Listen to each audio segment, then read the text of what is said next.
Anil Ambani has reached the Enforcement Directorate's office in Delhi City. ED, remember, is drilling the businessman in the loan fraud case.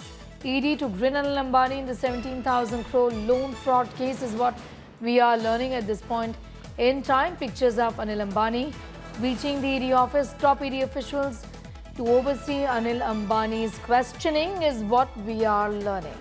The ED had on the 1st of August issued summons to the Reliance Group chairperson that has come after the agency searched companies that were linked to him.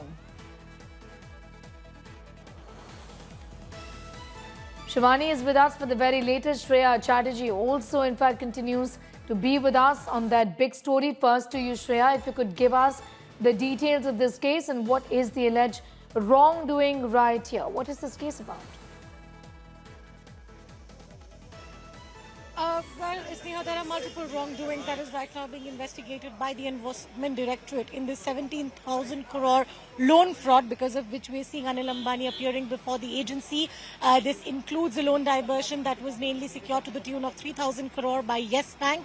Apart from that, there are multiple linked companies to that of the Reliance Group, which was also used to reroute funds. This is also a matter that was flagged by the SEBI. Apart from that, we also know in this particular matter, one arrest has been made of that of one Partha linking to one company, Biswal, and in that particular case, it is that there were some guarantees that were given for a loan to the tune of 68 crores, and this is also a case that he will be facing questions from the Enforcement Directorate. We also know that an LOC is issued against his name so that he can't move, or he will also have to cooperate with the investigation in this particular matter.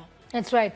Be with us, Shreya. I'm going to go across to Shivani as well. Shivani, talk to us about what possibly could be the line of questioning here. You all are, of course, telling us about the fact that top officials of the ED would be looking into the questioning of Anil Ambani, would be overseeing this rather. Sneha, see, this is an important investigation that includes a big amount of money, 17,000 crores. And ED has found linkages of Ambani's companies, around 39 companies. There are shell companies, there are banks who did not disclose about the missing of this loan repayment by Anil Ambani and his companies. So the questioning has already begun inside, because, you know, it's more than 25 minutes when he reached here after landing Delhi. And I'll keep showing you the pictures also of the Enforcement Directorate from where we are reporting right now. The security is heightened out here.